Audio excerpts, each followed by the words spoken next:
आज आपण तुळस आणि अद्रक या दोघांचा एकत्रित काढा बनवणार आहोत, जो की खूप आरोग्यासाठी उत्तम आहे, जो प्रत्येकाने सकाळी उठल्यानंतर किमान अर्धा कप का असेना घेतला पाहिजे, ज्याच्याने आपलं आरोग्य अधिक सुधारू शकतं.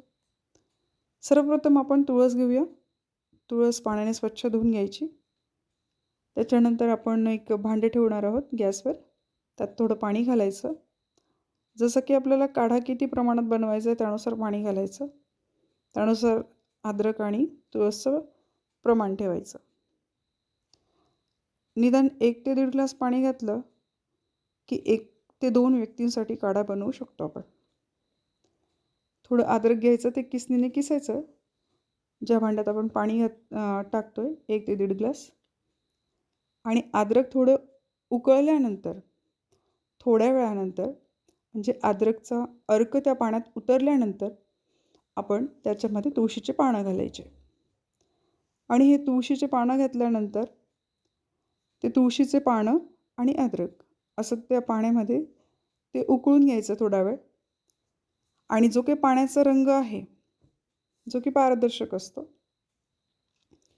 तो हळूहळू बदलू लागेल. अद्रक आणि तुळस त्या पाण्यात उकळत असल्यामुळे, आणि तो रंग पोपटी हिरवा असा त्या पाण्याला येईल. त्यावरून आपल्याला कळेल की तुळशीचा पानांचा अर्क त्या पाण्यात आला आहे म्हणून. आणि पुरेसं ते पाणी उकळल्यानंतर गॅस बंद करायचा अर्थात.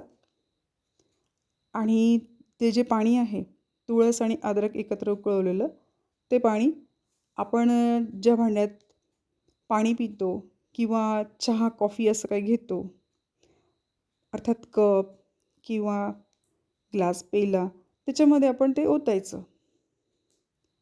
आणि थोडं ते कोमट होईल यासाठी ते राहू द्यायचं.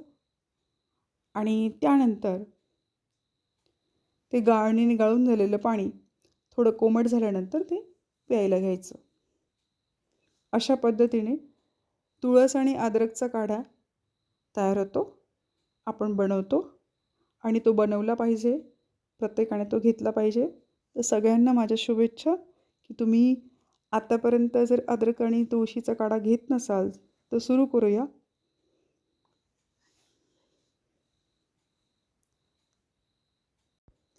जर व्हिडिओ तुम्हाला आवडला असेल तर व्हिडिओला लाईक करा आणि शेअर करा. जर चॅनलवरचे व्हिडिओ आवडत असतील आणि अशी माहिती हवी असेल तर चॅनलला सबस्क्राईब करा. थँक्यू. धन्यवाद.